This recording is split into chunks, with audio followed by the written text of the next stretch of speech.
ओम शांति। कई भाई बहनें ट्रांस के बारे में भी पूछते हैं और कई भाई बहनों की ऐसे अंदर की इच्छा भी रहती है कि हम ट्रांस में जाएं, बाबा हमें कुछ दिखाए। पर हम आपको बताएं, ये ट्रांस का पाठ आज भी बाबा ने मुरली में सुनाया। जो दिव्य बुद्धि दिव्य दृष्टि की चाबी भगवान के हाथ में है।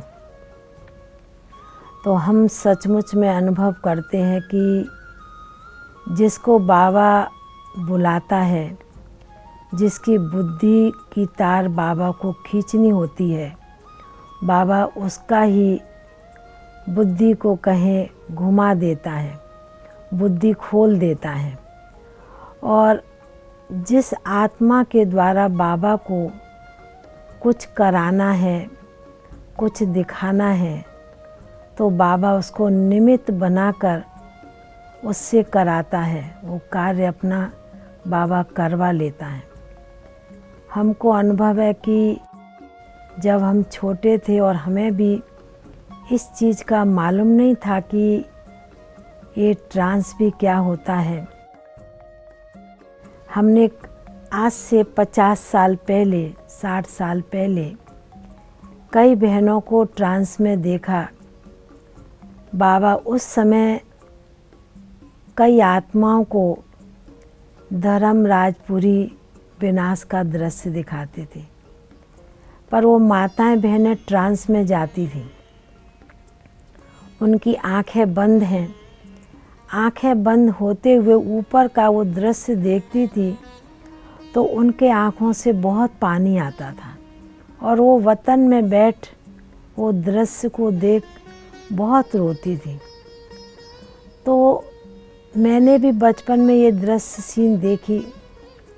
तो मेरे को कभी भी बाबा ने आज तक ना विनाश का दृश्य, ना धर्मराजपुरी का दृश्य, कोई इस प्रकार का दृश्य बाबा ने दिखाया नहीं है। और शुरू में जब ये दृश्य देखा तो मेरे को भी बड़ा डर लगता था कि ये ट्रांस का पार्ट क्या है और बाबा इनको क्यों दिखा रहा है। तो एक बार की बात मेरे को याद आती है, 50 साल पहले की बात है। तो एक बहन थी और उन्होंने ये दृश्य देखा। तो उनसे फिर पूछा गया और बाबा से फिर अलग से भी पूछा कि बाबा इनको ये दृश्य क्यों दिखाया गया। और दृश्य देख के ये इतना रो रही थी। वो बहन को भी आभास हो रहा था वतन में, जब आँख से पानी बहुत आता है तो आभास होता है, पर वो उस समय वो फीलिंग करती थी। और तो बाबा ने दिखाया और कहा, बच्ची, इस आत्मा का जिस तन में आत्मा इमर्ज हुई और इमर्ज करके उस आत्मा ने कहा, इस आत्मा का कुछ इस प्रकार का पाठ है और इसने कुछ किया हुआ है, इसलिए आज बाबा ने इसको बुलाकर वतन में इसका पाप दग्ध होना है, इसलिए आज बाबा ने इसे वतन में बुलाकर धर्मराजपुरी और विनाश का दृश्य दिखाया।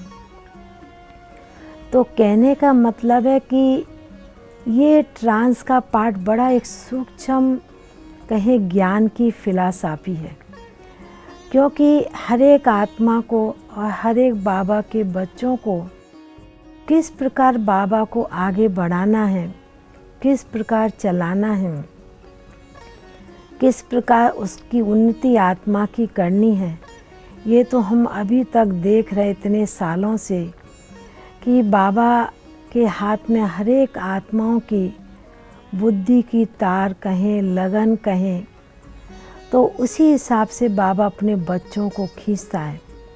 इसलिए हर एक मन में, हर एक बाबा के बच्चों की मन में ये चाहना ज़रूर होती है कि हम बाबा के पास जाएं। पर हम देखते हैं ये कोई ऐसा कोई मैजिक कहें, कोई जादू कहें, जादू नहीं कह सकते, क्योंकि ये भी भगवान के हाथ में, जब बाबा को मन होता खींचता है। और हमने तो अपनी लाइफ में कई बार अनुभव किया है, अभी तक भी मैं ऐसा बहुत अनुभव करती हूँ जब मैं बहुत बाबा की याद में खो जाती हूँ। कल भी मेरे को याद है, मैं 1 घंटा बैठ के मेरे को पता ही नहीं पड़ा, 7 से 8 और मैं सोची 7:30 का गीत बजेगा तब उठना है, पर बाहर निकली तो देखा 8 बजने को है। तो उस समय भी बाबा इतना वतन का इतना अच्छा अनुभव कराता है। और उस समय मैं यही अनुभव करती हूँ जैसे मैं और मैं बाबा से इतनी अपनी दिल की बातें करती हूँ और दिल की बातें करके पुरुषार्थ की बातें करती हूँ। और बातें करते करते ऐसे लगता है कि जैसे कि मैं बाबा के कितना करीब नज़दीक पहुँच गई। तो जिस प्रकार हम ट्रांस में भी जब जाते हैं तो यही अनुभव करते हैं कि शिव बाबा ब्रह्मा तन में आते हैं, वतन में, सूक्ष्म वतन में, और दोनों बाप दादा दोनों इकट्ठे होते हैं। वो फीलिंग आती है और दोनों ही मिलके हमें सूक्ष्म रीति से वो भाषण देते हैं और सूक्ष्म रीति से बाबा वो बातें करते हैं। तो इसलिए हम बाबा के बच्चों को जितनी हम ज्ञान की गहराई और जितना योग का मनन चिंतन, योग की गहराई में जाएंगे, तभी बाबा की इन बातों को, सूक्ष्म इशारों को हम बच्चे कैच कर सकते हैं। इसलिए ये सूक्ष्म भाषा है, सूक्ष्म वतन में जाना माना एकदम अपने को लाइट स्वरूप बनना, हल्का बनना, तभी हम बाबा के पास में जा सकते हैं। और तभी हम हल्के होंगे, इस शरीर से एकदम अलग डिटैच होंगे, शारीरिक भान भी न रहे, तभी बाबा हमें अच्छी रीति से खींच लेता है। तो ऐसे मैं तो कई बार अनुभव करती हूँ। योग में कभी कमरे में भी होती हूँ और हॉल में यदि योग चलता है, मैंने तो कई बार अनुभव किया कि दादी जान की जब डायमंड हॉल में योग कराती थी और योग करा वहाँ रहे हैं, पर मैं अपने कमरे में कोई काम अर्थ सेवार्थ होती थी, जैसे बुधवार का दिन भोग के कारण बिजी होती थी तो नहीं जा पाती योग में। तो उस समय भी मैं कई बार अनुभव करती थी कि बाबा मुझे खींच रहा है।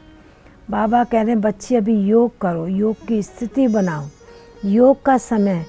तो ये है बाबा की एक याद की कशिश कहें, खींच कहें, एक टचिंग कहें। ये हम ब्राह्मण बच्चों को इस जीवन में, ब्राह्मण जीवन में इस चीज़ का विशेष अनुभव और इसका लाभ जरूर लेना है। तभी हमारी आत्मिक उन्नति और समय के अनुसार जो बाबा का अव्यक्त इशारा अपने स्वयं के पुरुषार्थ के ऊपर चल रहा है कि अपना स्वयं का पुरुषार्थ ऐसा श्रेष्ठ बनाना है, ऐसा ऊंच बनाना है, अपनी स्थिति इतनी ऊंची बनानी है।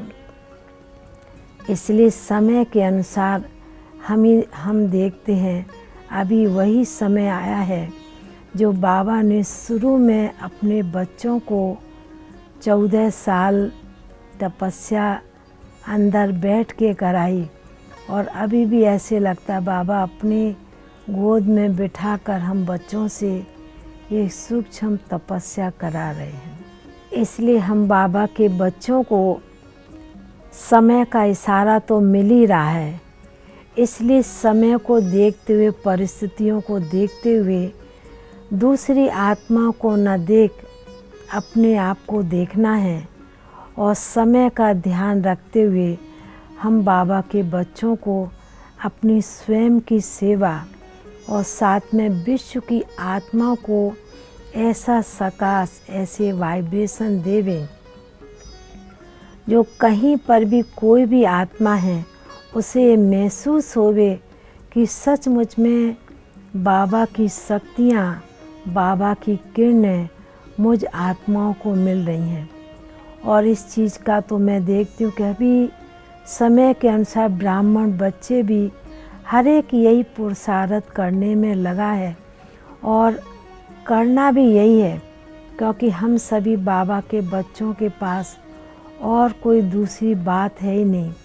बाबा और स्वयं और बाबा की सेवा में लगे रहेंगे तो ये जीवन हमारा बहुत बहुत धन्य बन जाता है। ओम शांति।